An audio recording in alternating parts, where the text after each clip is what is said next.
Okay, so we are now on the Cask of Amontillado, so let's get started. This was written by Edgar Allan Poe, and I find that a lot of my students have had some experience with him. So the first thing you're going to do in the discussion is discuss your overall thoughts. Did you like it? Did you not?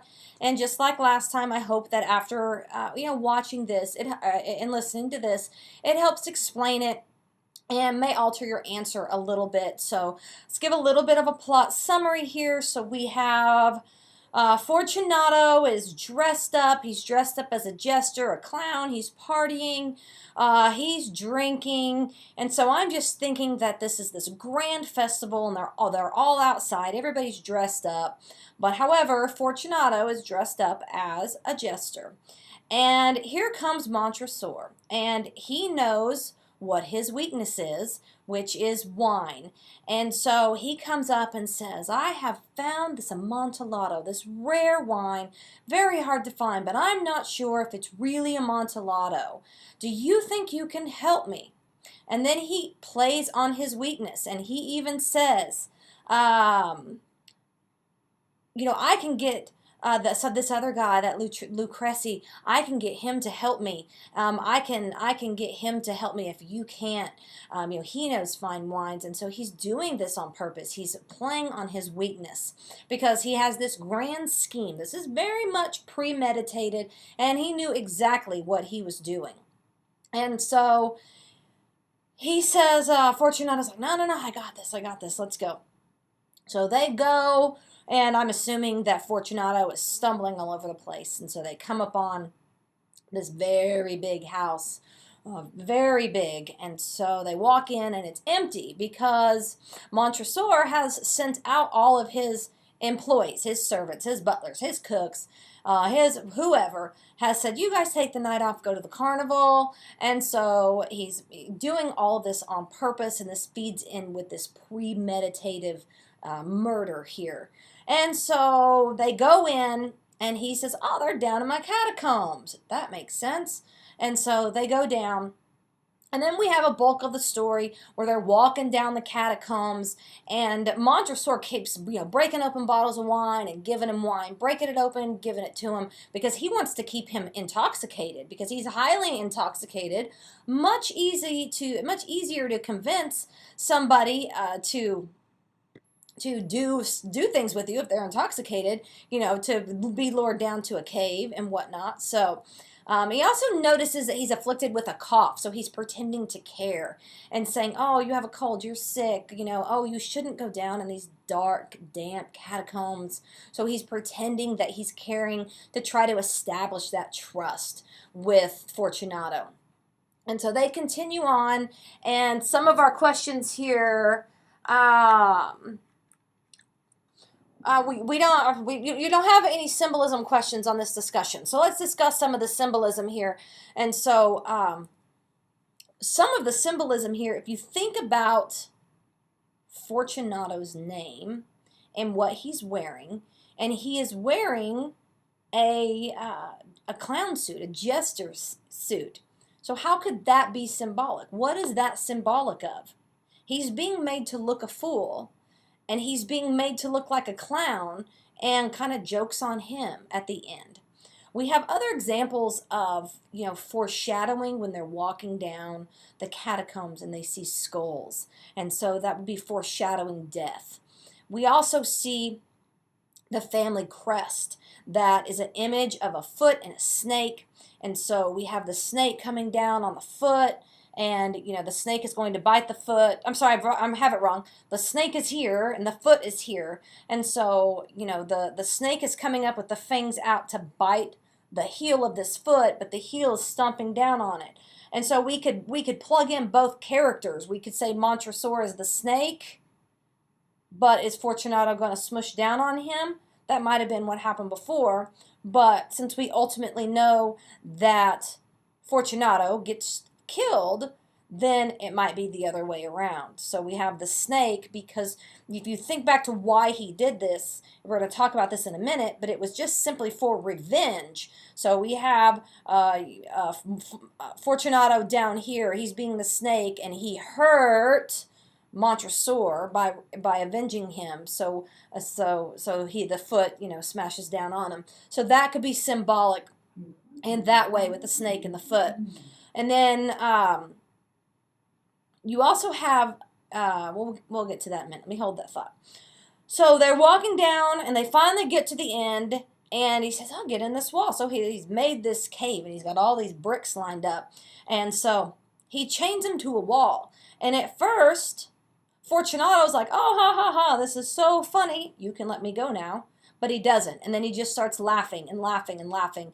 And he takes his time because he's taking brick by brick. And he's putting cement on it, putting it in. Cement on it, putting it in.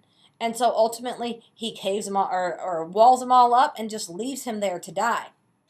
And so if you think about what he's doing, they talk about him being a mason in there. But then a mason is also another word for the laying bricks, putting the mortar on and laying the bricks and making the concrete stick, building a wall. And so just by using that word, they're talking about being a mason beforehand, could be foreshadowing what's to happen. It could be symbolic of what his actual intentions were. And so we get to the end, and we all know that Montresor kills Fortunato. And so so I want to think about what point of view this story is from. This story is from the point of view of Montresor. And he even starts it out by saying a million years ago, wasn't a million years ago, but by saying a really long time ago, he insulted me. Fortunato insulted me. And that's all we're given, is that he's insulted him. Put down his family. So, and I'm not justifying murder in any reason, but it's not like he said, he killed my family 10 years ago, so now I'm going to get revenge on him. Even that would not be right. But he's saying an insult. So that would be like saying to one of you, I hate the shirt you're wearing, and then it makes you really mad, and then you harbor those feelings for 20 years, and then you develop this grand scheme to murder me, like in this story. So we don't know the extent of the insult. But we do know that he's telling this story and he's admitting that he killed somebody. And he's saying it in a way that almost like he should have done that. Like he was justified to doing that. So if you go back to The Most Dangerous Game, and we have, General Zaroff, and he was this crazed hunter who thought that everything he was doing was understandable. Everybody should like it. Everybody should understand it. It's just part of life. So we kind of have that going on here too, because he's telling the story like, no big deal. I killed him. He deserved it. He insulted me. So when you're answering the question about whether or not the story is reliable or not, based on the narrator, is the narrator reliable? We can answer this in a couple of questions. We're getting this from his point of view, so we're only getting his side of the story. And you've always heard that there's more than one side to the story, but he's admitting to murder. So I really want you to think about the reliability of the narrator, because that really can impact a story that you read on whether or not the narrator is reliable. And this is a really good example of that. The last thing, it says, is there anything about the narrator that you felt was likable? And so think about that. Think about comparing him to, modern day villains. Most recent example I got, and I actually watched it last night, was the Incredibles. If you haven't watched The Incredibles, go watch it. You could say it's for English class.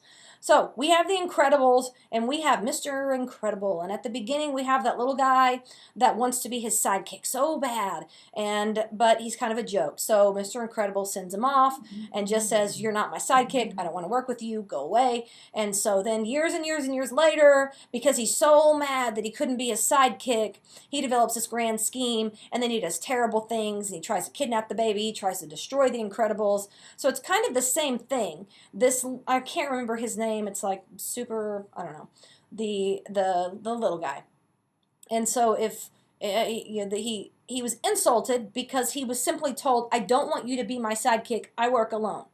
And so he got highly offended. He was insulted, just like in the story. And so then 20 years later, he tries to wipe out the entire family. So you can think of, modern day examples to really, hit home with this story. But, discuss that in there. Are there any, because I know we have all these superhero movies and we also have villains. And a lot of people find qualities to these villains that they like or they can sympathize with, such as the Joker in Batman. While yes, he's horrible, but we can sympathize with him because of what his father did to him. And so think about that when you're answering number 3. The last one, it talks about, obviously this is a humorous story. I mean, not humorous, a horror story, but it has humorous aspects to it. So I want you to discuss what those aspects are. So think about all of these things as you go into this discussion, and I really hope that this helped explain this story. Watch the PowerPoint, and then be looking for new videos here very soon.